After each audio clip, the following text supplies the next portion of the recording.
यंदा अंदमानामध्ये मान्सूनचं आगमन निर्धारित वेळेच्या आधीच होण्याची शक्यता आहे। बंगालच्या उपसागरामधल्या कमी दाबाच्या क्षेत्रामुळे मान्सूनला मोठी चालना मिळाली आहे। त्यामुळे मान्सून 14 मे पूर्वी अंदमानामध्ये दाखल होईल। रत्नागिरीच्या लांजा तालुक्यामध्ये अवकाळी पावसामुळे शेतीला फटका। वादळी वाऱ्यामुळे 11 एकर जमिनीवरची पपईची बाग उद्ध्वस्त। 35 लाखांपेक्षा अधिकचा शेतकऱ्याला फटका। भंडारा जिल्ह्यामधील 72 गावांना अवकाळी पावसाचा तडाखा। 802 हेक्टर क्षेत्रामधल्या पिकांना फटका बसल्यामुळे 2123 शेतकरी प्रभावित। कृषी विभागाच्या प्राथमिक अहवालामधून माहिती समोर। धाराशिव जिल्ह्यामध्ये कांद्याला केवळ 1 रुपया किलोचा भाव। उत्पादन खर्च देखील निघत नसल्यामुळे संतप्त शेतकऱ्यानं तब्बल 600 कांद्याच्या गोण्या पेटवल्या। भूम तालुक्यामधला खळबळजनक प्रकार। वाशिम जिल्ह्यामधल्या 33 गावांमध्ये भीषण पाणी टंचाई। जिल्हा प्रशासनाकडून 29 विहिरी आणि 6 खासगी बोरवेलचं अधिग्रहण। वाढत्या तापमानामुळे अनेक प्रकल्प कोरडे ठाक। नांदेड जिल्ह्यामध्ये उष्णतेच्या लाटेचा भुईमुगाला फटका। पानांची गळती आणि बुरशीजन्य रोगाचा प्रादुर्भाव। उत्पादनामध्ये घट होण्याची भीती। धुळे शहरासह जिल्ह्यामध्ये तापमानाचा पारा 42 अंशांवर। गेल्या काही दिवसांपासून शहरामध्ये तापमानात घट झाली होती, मात्र आता पुन्हा एकदा तापमानामध्ये वाढ झाल्यामुळे काळजी घेण्याचं हवामान विभागाचं आवाहन। धुळ्यामध्ये वाढत्या तापमानामुळे भाजीपाल्याची आवक घटली, परिणामी भाजीपाल्याच्या दरामध्ये वाढ झाली आहे। टोमॅटो 50 रुपये किलोवर तर कोथिंबीरीची जुडी 90 रुपये आहे। उन्हाच्या तडाख्यापासून बचावासाठी बेळगावमध्ये पोलिसांकडून पंखा असलेली टोपी। बेळगावमध्ये वाहतूक शाखेत हवालदार म्हणून कार्यरत असलेले शैलेश सदलगी यांच्या मित्राने ही नवीन शक्कल लढवली। सोलार पॅनलवरती चालणारा पंखा हा टोपीला बसवण्यात आलाय। जळगावमधल्या सार्वजनिक बांधकाम विभागामध्ये लाच मागणाऱ्या अभियंत्याला अटक। एका व्यक्तीला बिलाची रक्कम मिळवून देण्यासाठी 15 लाखांची लाच मागण्यात आली। तडजोडीच्या नंतर 5 लाखांची लाच स्वीकारत असताना आरोपी योगेश अहिरे याला अटक। बीडच्या परळीमध्ये डॉक्टरांच्या निष्काळजीपणामुळे गर्भातच बाळाचा मृत्यू झालाय। महिलेच्या कुटुंबियांनी हा आरोप केलाय। रुग्णालयामधील आणि अण्णाभाऊ साठे चौकामधील सीसीटीव्ही फुटेजची महिलेच्या नातेवाईकांकडून मागणी। पंढरपूरमध्ये सीईटी परीक्षेच्या अगोदर सीट नंबरवरून गोंधळ उडाला। पंढरपूरच्या सिंहगड महाविद्यालयामधला हा प्रकार आहे। महाविद्यालयामध्ये गेल्याच्या नंतर हे आपलं सेंटर नसल्याचं विद्यार्थ्यांना समजलं। हिंगोलीमधल्या कळमनुरीमध्ये वृक्ष लागवडीत बोगस मजूर दाखवून निधी हडप केल्याचा आरोप आहे। सामाजिक वनीकरण विभागाच्या वृक्ष लागवडीच्या कामामध्ये बोगस मजूर दाखवून निधी लाटल्याचा आरोप आहे। चौकशी समितीला कागदपत्र देण्यासाठी नकार। चौकशी समितीचा जिल्हाधिकाऱ्यांना अहवाल। गडचिरोली पोलीस दलातर्फे जिल्हास्तरीय पोलीस पाटील समन्वय बैठकीचं आयोजन। कायदा आणि सुव्यवस्था, गंभीर गुन्ह्यांवरती प्रतिबंध, व्यसनमुक्ती, तंटामुक्ती, सामाजिक सलोखा आणि अंधश्रद्धा निर्मूलन अशा विविध विषयांवरती मार्गदर्शन। आरोग्य शिबिर घेत सर्व पोलीस पाटलांची आरोग्य तपासणी। 400 पोलीस पाटील उपस्थित। शासकीय सेवेत असलेल्या दिव्यांग कर्मचाऱ्याची सक्तीने पुनर्पडताळणी करा। मुंबई उच्च न्यायालयाचा निर्णय। दिव्यांग कर्मचाऱ्याच्या याचिकेवरती कोर्टाचा निकाल। जे कर्मचारी दिव्यांग आढळणार नाहीत त्यांना सक्तीने निवृत्त करण्याचे न्यायालयाचे आदेश। 120 दिवसांमध्ये पडताळणी करण्याचे आदेश। शिवशाही बसच्या ऐवजी साधी बस लावल्यामुळे महाड एसटी आगारामधले प्रवासी संतापले। एसटी महामंडळाच्या विरोधामध्ये संताप। साध्या बसमध्ये बसण्यासाठी प्रवाशांचा नकार। गोंधळामुळे 3 तास बस उशिरानं। भंडाऱ्यामध्ये जमावबंदीचं उल्लंघन करून बावनथडीच्या राजीव सागर प्रकल्पावरती आंदोलन करणाऱ्यांवरती गुन्हा दाखल झालाय। प्रकल्पासाठी सुसूरडोह, कमकासूर आणि सीतेकसा या गावामधल्या ग्रामस्थांच्या जमिनी अधिग्रहित करण्यात आल्या, मात्र अजूनही मोबदला नाही। मोबदला देण्याच्या मागणीसाठी आंदोलन करण्यात आलेलं होतं। उल्हासनगर महानगरपालिकेची अतिक्रमणाच्या विरोधामधली मोहीम। शहरामधील रेजन्सी प्लाझामधील 27 अवैध गाळे जमीन दोस्त। कारणे दाखवा नोटिशीकडे दुर्लक्ष केल्यामुळे अतिक्रमण विभागाची धडक कारवाई। गडचिरोलीमध्ये प्रस्तावित विमानतळाच्या मुद्द्यावरून शेतकऱ्यांचं तिसऱ्या दिवशी देखील आंदोलन। जमीन देणार नाही आणि सर्वेक्षण देखील होऊ देणार नसल्याची भूमिका। जिल्हा मुख्यालयापासून 20 किलोमीटरवरच्या हिरापूर, गुरवळा, विहीरगाव या 3 ठिकाणी विमानतळासाठी जमीन सर्वेक्षण।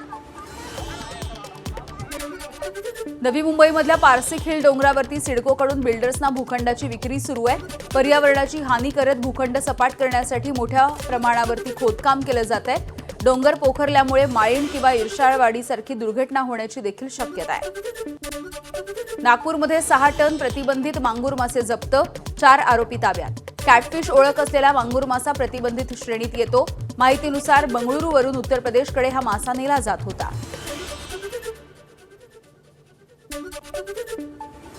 पूर्णा नदीच्या पात्रामध्ये सर्रासपणे अवैध अमर्यादपणे वाळू उपसा सुरू आहे। बुलढाणा जिल्ह्यामधल्या देऊळगाव राजा, सिंदखेड राजा परिसरामधली ही स्थिती आहे। वाळू उपशामुळे जवळच्या गावामध्ये पाणी टंचाईची भीती। निदा खानला संभाजीनगरमध्ये लपवून ठेवणं, एमआयएमच्या नगरसेवक मतीन पटेल याला आणखी भोवण्याची शक्यता आहे। मतीन पटेल यांच्या ज्या कार्यालयामध्ये निदा खान राहत होती ते अतिक्रमण करून बांधण्यात आलंय। महानगरपालिका आता या कार्यालयावरती बुलडोजर चालवणार आहे, तशी नोटीसही त्यांना बजावण्यात आली। गोंदियाच्या आमगाव इथे गॅस बुकिंगसाठी नागरिकांच्या लांबच लांब रांगा। इंडियन गॅस एजन्सीच्या समोर ग्राहकांनी रांगा लावल्या। गॅस बुकिंगसाठी आमगावकरांची धावपळ। प्रियकरासह पळून जाण्यासाठी विवाहितेनं सासरच्याच घरांमधून 21 लाख रुपये चोरले। बेळगाव जिल्ह्यातली ही घटना आहे। हसीना नदाफचा 2 महिन्यांपूर्वी शरीफ नदाफ सोबत विवाह झाला। विवाहाच्या नंतर हसीना प्रियकर हनुमंत मारापूरच्या संपर्कात होती। शरीफच्या तक्रारीनंतर पोलिसांनी हसीना आणि तिच्या प्रियकराला अटक केली आहे। बुलढाणा कारागृहामधून सुटलेल्या गुंडांची मिरवणूक आणि सत्कार। गुंडांच्या सत्काराचा व्हिडिओ व्हायरल होतोय। बुलढाणा जिल्ह्यामधल्या देऊळगाव राजा इथल्या एका खासगी डॉक्टरकडे खंडणी मागितल्याच्या प्रकरणी गुंड विजय चिंचपुरे हा तुरुंगात होता। सोन्याच्या दुकान फोडून अज्ञात चोरट्यांनी 42 लाखांचे दागिने पळवले। नागपूरच्या MIDC मधील आयसी चौक परिसरामधल्या मोनाली ज्वेलर्स मधली ही घटना आहे। नागपूरच्या लंडन स्ट्रीट प्रकल्प परिसरामध्ये प्रस्तावित विकास कामांमुळे वृक्षांची तोडणी। अनेक वर्ष जुन्या वृक्षांची तोडणीच्या विरोधात नागरिकांचा आंदोलनात्मक पवित्रा। मोठे वृक्ष तोडले जाऊ नये यासाठी प्रतिकात्मक चिपको आंदोलन। जगभरातील 160 प्रजातीच्या आंब्यांचं उत्पादन करून जळगावच्या जैन उद्योगाकडून आंबा महोत्सवाचं आयोजन। जपानमधील 2 लाख रुपये किमतीनं विकल्या जाणाऱ्या मियाझाकी आंब्याचा देखील समावेश आहे। देशी प्रजातीच्या आंब्यासह जपान, ब्राझील, इस्रायल, अमेरिका यासह अनेक देशांमध्ये प्रसिद्ध आंब्याच्या प्रजातींची लागवड करण्यात आलेली आहे। हिंगोलीमधल्या लोक न्यायालयामध्ये 100 पेक्षा अधिक प्रकरणांचा निपटारा करण्यात आला। 64 लाखांच्या नुकसान भरपाईच्या निकालाची चर्चा। अपघात नुकसान भरपाईचं प्रकरण कमी वेळेमध्ये आणि कमी खर्चामध्ये न्याय मिळत असल्यामुळे लोक न्यायालय हे नागरिकांसाठी फायदेशीर आहे। गडचिरोलीच्या एटापल्ली तालुक्यामधल्या लग्न समारंभामध्ये नक्षल कमांडर हिडमाच्या गाण्यावरती युवक आणि युवतींच्या नृत्याचा व्हिडिओ व्हायरल झालाय। 5 जणांच्या विरोधात गुन्हा दाखल करण्यात आला। कृष्णार गावामध्ये 6 मे रोजीच्या विवाह सोहळ्यामध्ये काहींनी नक्षलवाद्यांच्या समर्थनार्थ प्रक्षोभक वक्तव्य केल्याचा आरोप आहे। गाण्यावरती तब्बल 40 ते 50 जणांचं नृत्य। हिडमा गाणं प्रकरणामधली ही दुसरी कारवाई। राज्यामधील 4 जिल्ह्यामधील जंगलांना वन्यजीव संरक्षणासाठी अभयारण्याचा दर्जा। 12 वर्ष लोटल्याच्या नंतर अभयारण्याचं प्रशासन वन्यजीव विभागाकडे नाही आहे। अभयारण्याचा दर्जा द्या, खासदार संजय देशमुख यांची मुख्यमंत्री आणि वनमंत्र्यांकडे पत्राच्या माध्यमातून मागणी। राज्य मंडळाच्या 5वी, 7वी, 9वी, 11वीच्या पुस्तकांचं यंदा शेवटचं वर्ष आहे। राष्ट्रीय शैक्षणिक धोरणानुसार पुढील वर्षी पुस्तकं बदलतील। धोरणानुसार इयत्ता 2री, 3री, 4थी आणि 6वी या इयत्तांची नवी पुस्तकं यंदाच्या वर्षी येणार आहेत। सुप्रसिद्ध गायक आणि संगीतकार गोविंद पोवळे यांचं वृद्धापकाळानं निधन झालंय। वयाच्या 93व्या वर्षी मुंबईतल्या राहत्या घरी त्यांनी अखेरचा श्वास घेतला। त्यांच्या निधनामुळे वाटवेकालीन मराठी सुगम संगीताच्या विश्वातला शेवटचा तारा निखळलेला आहे। सुगम संगीताचे क्लासेस सुरू करण्याचं प्रथम श्रेय हे गोविंद पोवळे यांना जातं। भारताच्या अग्नि 5 या क्षेपणास्त्राची ओडिशामधल्या APJ अब्दुल कलाम बेटावरून यशस्वीपणे चाचणी। क्षेपणास्त्रामध्ये MIRV या तंत्रज्ञानाचा वापर।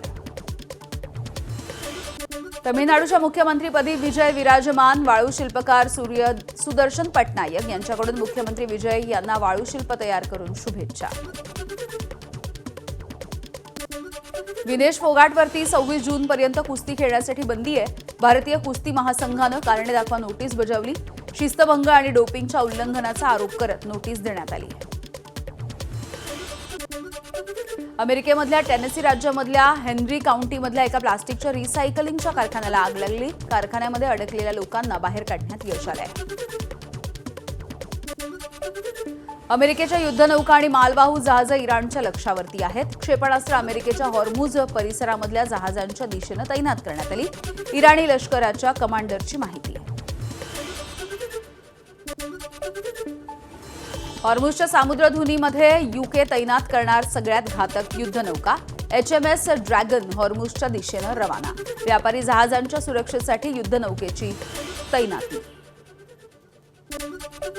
शस्त्रसंधी असताना देखील इस्रायलचे लेबनॉनवरचे हल्ले सुरू आहेत. इस्रायली लष्कराच्या हल्ल्यामध्ये 13 जणांचा मृत्यू झालाय. 3 ड्रोनच्या सहाय्यानं हा हल्ला करण्यात आला आणि हिजबुल्लाचे तळ लक्ष्य करण्यात आले. आणि पाकिस्तानच्या खैबर पख्तूनख्वा प्रांतामध्ये आत्मघाती हल्ला झालेला आहे. स्फोटकांनी भरलेल्या कारनं पोलीस स्टेशनच उडवलंय. 2 पोलीस अधिकारी ठार झाले, 6 जखमी आहेत. इत्तेहाद-ए-मुजाहिद्दीन यांनी जबाबदारी घेतलेली आहे आणि अफगाणिस्तानातल्या बंडखोरांचं हे संघटन आहे.